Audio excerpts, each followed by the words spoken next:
এখন রাত বাজে ৯টা। সাহারির যত রান্না আছে করে নিচ্ছি। ছোট মাছ হাতে মাখিয়ে রান্না করেছি, টমেটো, বেশি করে পেঁয়াজ আর কাঁচামরিচ দিয়ে, সাথে একটু কলমি শাক ভাজি করে নিচ্ছি। আজকে সারাদিন রান্নাবান্না করতে পারিনি, একটাই কারণ ছোটোখাটো যেগুলো শপিং করা বাকি ছিল সেগুলো করে নিয়েছি। সর্বশেষ সাহারি বাসায় খেয়ে সকাল হতে না হতেই সবাই ব্যাগটা গুছিয়ে নিয়েছে শ্বশুরবাড়িতে চলে যাওয়ার জন্য।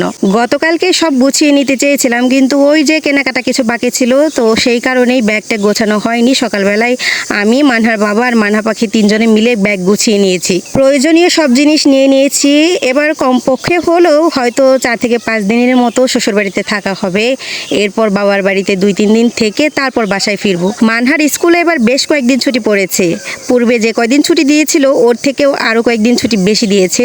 মানে আমাদের মেসেজে জানিয়ে দেওয়া হয়েছে ছুটি আরও কয়েকদিন থাকবে। মানহা পাখিও এবার খুব খুশি হয়েছে, কারণ সে দাদু বাড়িতে কয়েকদিন থাকতে পারবে। সে নিজ হাতে নিজের ব্যাগ সাথে আরও কিছু ব্যাগ গুছিয়ে নিয়েছে। তো আমরা রওনা হয়েছি যেহেতু 12টার দিকে। তো বাড়ি পৌঁছানোর আগেই মানে অর্ধেক রাস্তায় আসার সাথে সাথে জোহরের আজানটা দিয়ে ফেলেছে। মানহার বাবা বলল ঠিক আছে, এখানে একটা মসজিদে নামাজটা শেষ করে নিই, তারপর বাড়ি যাচ্ছি। তো এখানে গাড়িটা ভেরানোর পর পাশে দেখলাম একটা সুন্দর পুকুরের মতো, এত বিশাল একটা পুকুর, এত সুন্দর করে সিঁড়ি দিয়ে রেখেছে। গ্রামে এসে অনেক দিন পর মনে হয় এত সুন্দর একটা পুকুর দেখতে পেলাম। আমার শ্বশুরবাড়ির এলাকাটাও সুন্দর, তবে এত সুন্দর পুকুর আসলে ওখানে নেই। ছোটোখাটো পুকুর আছে, তবে এই পুকুরটা দেখে খুবই আমার ইচ্ছে জাগছে যে এখানে গোসল করার। তারপর আজকে প্রচণ্ড রোদ, এই রোদের মধ্যে মন চাচ্ছিল পুকুরে নেমে আমি আর মানা পাখি দুজনে মিলে ঝাঁপিয়ে গোসল করি। এই মসজিদটাও কিন্তু ভীষণ সুন্দর। এই আশেপাশে যে কয়টা মসজিদ আছে, মানে এই গ্রাম এবং পাশের গ্রামেও সবগুলো মসজিদ এত বেশি সুন্দর করে বানানো। আমি আর মানহা পাখি আশেপাশের জায়গাগুলো একটু ঘুরে ঘুরে দেখলাম, রাস্তায় একটু ঘুরলাম, পাশে পুকুরটাতেও একটু বসলাম, দেখলাম। দুপুরবেলা রোদ বেশি থাকার কারণে এখানে বাতাসটা একটু কম ছিল, তবে মনে হয় বিকেলবেলা বা সন্ধ্যার টাইমে এখানে এসে বসলে আরও বেশি বাতাস লাগবে। আমার থেকে মানহার এক্সাইটমেন্ট একটু বেশি, কারণ ও অনেক দিন পর দাদু বাড়িতে যাচ্ছে, ওখানে ওর ফুপিদের সাথে মজা করবে, ছোট ভাই আছে তার সাথে মজা করবে।